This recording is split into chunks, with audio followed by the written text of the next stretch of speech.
Olá, alunos, tudo bem? Como vocês estão? Como estão passando por esses dias? Espero que vocês estejam bem, espero que estejam se dedicando um pouquinho, tá? Então, hoje a gente começa com as nossas aulas em vídeo. Então, a prof preparou para vocês, dando sequência ao nosso material, tá? O ciclo de vida das angiospermas, o processo de fecundação e também a formação dos frutos e a dispersão das sementes. Então, gostaria que vocês localizassem o material de vocês, tá? A gente está trabalhando com o capítulo 16, tá? E esse conteúdo, ele começa lá na página 28. Então, a primeira coisa que a gente vai conversar é sobre a formação das flores. Então, nas angiospermas, nós sabemos que é muito comum as flores serem monóicas, ou seja, a mesma flor apresentar as duas estruturas reprodutivas. Então, aqui a gente tem uma flor típica de uma angiosperma, tá? Que ela apresenta tanto a estrutura reprodutiva masculina, que é o androceu, formado principalmente pelas anteras, e a estrutura feminina, que é o gineceu, formado principalmente pela estrutura chamada de saco embrionário. Então, a gente vai descer um pouquinho e vai estudar a primeira formação do gameta masculino. Então, quem é o gameta masculino da angiosperma? Então, nós já estudamos que é o grão de pólen. Então, todo o processo de formação do grão de pólen, ele vai acontecer na estrutura chamada de antera. O que essa antera vai fazer? Ela, por meiose, ou seja, uma célula germinativa que tem duas divisões consecutivas e origina 4 células haploides, com a metade do número de cromossomos. Essas 4 célulazinhas são chamadas de esporos. Então, é o processo da formação dos esporos no vegetal. Lembrando que esporo não é gameta. Esporo é célula germinativa. O que vai acontecer com cada um desses esporos? Cada um desses esporos vai evoluir para um grão de pólen. O grão de pólen, sim, que é o gameta masculino. Só que o que esse gameta masculino tem no seu interior? Duas estruturas de DNA, uma chamada célula geradora, que é a estrutura que vai fazer a fecundação da oosfera e a formação do embrião, né, com a semente, que nós já estudamos, o envoltório da semente e tudo mais, e a outra estrutura do DNA chamada célula do tubo. O que essa célula do tubo vai fazer? É ela que vai iniciar o processo de fecundação formando o tubo polínico. Então, entendido o processo da formação da estrutura masculina, a gente segue para a formação da estrutura feminina. Então, o que acontece? Aqui na flor nós temos todo o gineceu, que é a estrutura feminina. Eu vou pegar esse pedacinho e vou trazer para cá. O que esse gineceu tem? Como nós já estudamos, ele tem o estigma, o ovário e o óvulo. Lembrando que para o vegetal, óvulo também é estrutura. Óvulo não é gameta. Mas o que vai acontecer no interior desse óvulo? Assim que a flor está pronta, esse óvulo inicia a meiose. Então, essa célula germinativa que está aqui dentro vai sofrer a meiose e vai formar 4 células haploides. 4 gametas? Não. Bem diferente dessa estrutura aqui. Formam-se 4 esporos, cada esporo vai evoluir para um grão de pólen. Na estrutura feminina, não. Cada uma dessas célulazinhas aqui vai receber um nome específico. São antípodas, sinérgides, núcleos polares e somente uma oosfera. Então, a parte feminina da flor vai formar somente um gameta. Esse gameta vai sofrer o processo de fecundação. Então, organizou, formou a oosfera, eu digo que a minha planta desenvolveu o chamado saco embrionário, ou seja, ela está pronta para polinização. O que é essa polinização? Nada mais é do que o processo de reprodução das angiospermas. Como que ele vai acontecer? Então, o grão de pólen, normalmente trazido pelo processo de polinização de insetos, ou pelo vento, ou por pássaros, ou pela água, como nós já estudamos todos esses processos, esse grão de pólen vai chegar aqui em cima, na estrutura inicial do saco embrionário. Chegando aqui, a parte chamada célula do tubo vai entrar e vai formar o tubo polínico. Então, o que é o tubo polínico? É a estrutura que permite a fecundação. O chamado núcleo germinativo vai chegar e vai fazer o processo de fecundação dupla. Tá? Um dos processos de fecundação, né, a célula espermática mais a oosfera, vai formar o que a gente chama de embrião, e depois as outras estruturas, quando são fecundadas, vão formar a casca e o endosperma. Lembrando que o endosperma é a estrutura nutritiva desse embrião e a casca é o envoltório de proteção desse embrião, né, que seria a casquinha dessa semente. Porém, o que acontece?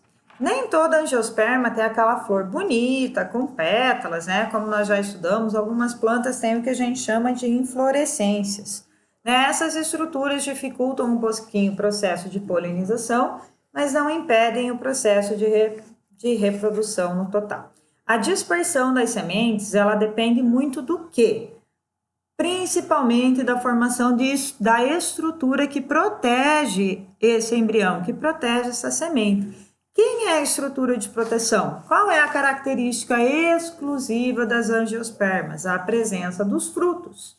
Então, para a reprodução da angiosperma ser vantajosa e ela acontecer de verdade, os frutos auxiliam nesse processo. Por quê? Os frutos, eles vão proteger essas sementes e, consequentemente, proteger esse embrião. Mas proteger do quê? Do ressecamento, do excesso de umidade e impedir também que ele seja devorado por predadores. Então, em relação aos frutos, nós temos que entender que nem todo fruto é comestível. Mas toda angiosperma produz frutos? Sim, como já estudamos, essa é a característica específica desse grupo de plantas. Dentro dos frutos comestíveis, nós temos dois grupos. Nós temos os frutos secos e nós temos os frutos carnosos. Os frutos secos, eles são classificados em dois tipos. Deiscentes, como a ervilha, quer dizer que o fruto se abre quando ele está maduro para dispersão de suas sementes. E indeiscentes, como o caso do jatobá, que mesmo esse fruto estando maduro, ele não abre a sua semente, ele precisa de algum animal, de algum pássaro que faça uso dessa semente como alimento para vir aqui abrir, usar algumas sementes como alimento, ou outras caírem no chão e sofrerem o processo de germinação. Já os frutos carnosos, que nós, principalmente nós, seres humanos, utilizamos como alimento, eles já têm bastante polpa. Então, isso facilita um pouquinho a dispersão desses frutos, ou seja, a dispersão das sementes para novos processos de germinação. Dentro dos frutos carnosos, nós temos dois principais grupos. O grupo chamado de drupa, que é aquele que tem apenas uma semente, ou que a gente chama de caroço, e o grupo chamado de baga, que aqui eu coloquei como exemplo o mamão, que tem várias sementes que também auxilia no processo de disseminação. Além dos frutos secos e dos frutos carnosos, nós temos um tipo bem interessante de fruto chamado de partenocárpico. Parece um xingamento, né? Mas não. O que partenocárpico significa? Significa que alguns frutos são formados sem que aconteça o processo de fecundação. É o que acontece com a banana. Alguém já viu semente em banana? Não. A banana não tem semente. Então, ela é um fruto chamado de fruto partenocárpico, ou seja, não sofreu o processo de fecundação, então não vai apresentar sementes. E por último, dentro da classificação dos frutos, nós temos os chamados pseudofrutos. O que quer dizer pseudofruto? Fruto falso. Então, como nós já estudamos na anatomia das angiospermas, os frutos verdadeiros são originados a partir do ovário. O que é um fruto falso?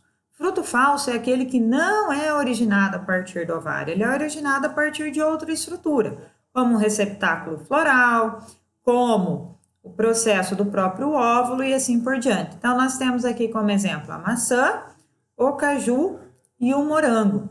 São três tipos de pseudofrutos diferentes e que nós também utilizamos muito na nossa alimentação. Para fechar nossa aula, eu escolhi um exercício, um exercício do Enem, tem no próprio livro de vocês. Então, o exercício ele diz o seguinte, lá na página 32, os frutos são estruturas exclusivas das angiospermas. E a dispersão das sementes dessas plantas é muito importante para garantir seu sucesso reprodutivo, pois permite a conquista de novos territórios. A dispersão é favorecida por certas características dos frutos, como cor forte e vibrante, gosto, odor agradável, polpa suculenta e também características de algumas sementes, presença de ganchos e outras estruturas fixadoras. Nas matas brasileiras, os animais da fauna silvestre têm uma importante contribuição na dispersão de sementes e, portanto, na manutenção da diversidade da flora. Então, esse é um texto introdutório do exercício do Enem, né? Nós sabemos que o Enem trabalha bastante com exercícios interpretativos e a pergunta para nós é o seguinte: das características de frutos e sementes apresentadas, quais estão diretamente associadas ao mecanismo de atração de aves e mamíferos? Então, o que atrai? O que um fruto precisa ter para atrair uma ave e um mamífero? Então, os frutos, para atraírem essas aves, esses mamíferos, para eles serem devorados e com isso ocorrer a dispersão de suas sementes, eles devem ter polpa suculenta e essa polpa vai fornecer energia aos seus dispersores. Então, a alternativa correta seria a alternativa D. Tá? Para finalizar essa aula, eu gostaria que vocês fizessem os exercícios que vocês têm no capítulo, tá? Os exercícios da página 34 e 35, do 17 ao 21. Junto com essa aula, vocês vão receber também um material extra, um material em slide, para vocês darem uma olhadinha para ajudar vocês a estudarem. Beijo da Prof. Gi.